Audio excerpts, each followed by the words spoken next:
1. The Socratic method meets modern ego. Socrates never claimed to be wise. He only claimed to know how little he actually knew. He walked barefoot through Athens, speaking to merchants, generals, politicians, and poets. Not to debate, but to seek the truth.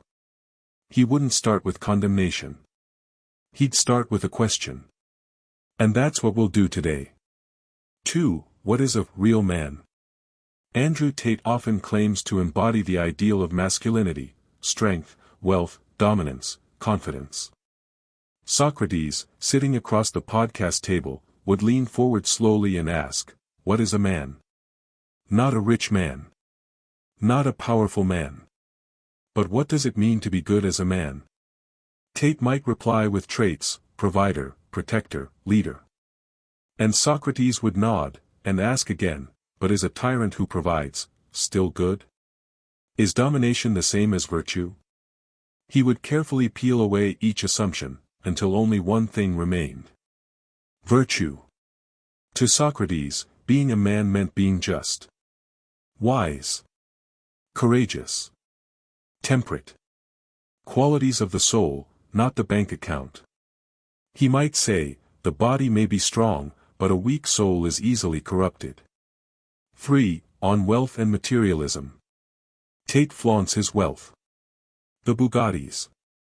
The Rolexes. The islands. Socrates would tilt his head and ask, can a man own the world, yet be owned by desire? To Socrates, material wealth was not evil, but the attachment to it was slavery. He once said, he is richest who is content with the least.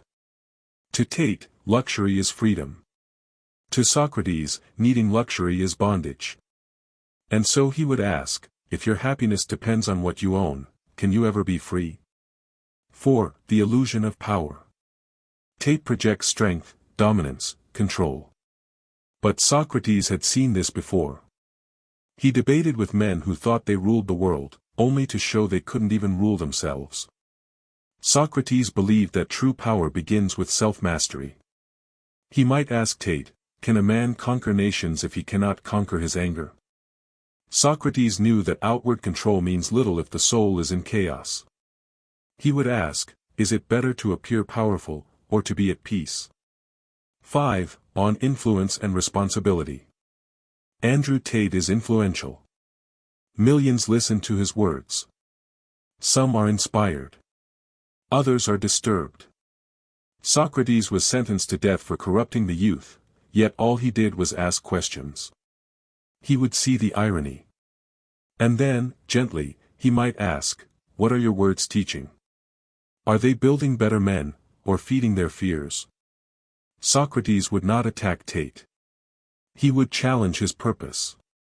Is your fame lighting the path, or casting a shadow? 6. On women and relationships. Tate speaks often about women, usually in the context of control, hierarchy, and submission.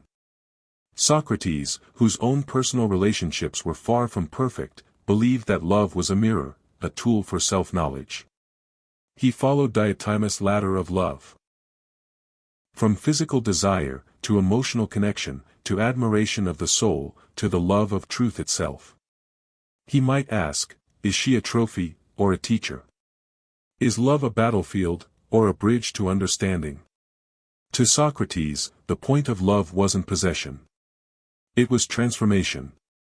7. What does it mean to be free? Andrew Tate speaks about escaping the matrix. Becoming truly free. Socrates would smile at that, he too was a threat to systems. But he'd ask, can you escape the matrix, if you are trapped in your own ego? Real freedom, he believed, was the ability to choose the good even when it's hard. He might say, to do whatever you want is not freedom. It is slavery to appetite. True freedom, for Socrates, is moral clarity. A soul in harmony. 8. The final question, what is the good life? Socrates asked one thing of every man he met, have you examined your life? He believed an unexamined life is not worth living. Would he condemn Tate? No. That's not Socrates' way. He would simply invite him, and all of us, to reflect. Strip away the cars. The fans. The headlines. Who are you, when no one is watching? That is the real battlefield. The real test. And perhaps, just perhaps, that is the one Tate, and many of us, fear most. So, what would Socrates say about Andrew Tate? He wouldn't shame. He wouldn't mock. He wouldn't argue. He'd ask questions. Questions that echo not just in ancient temples, but across comment sections, headlines, and podcasts. Questions that challenge not just one man, but all of us. Because in the end, Socrates didn't care about fame. He cared about the soul. And maybe, that's what we need more of today.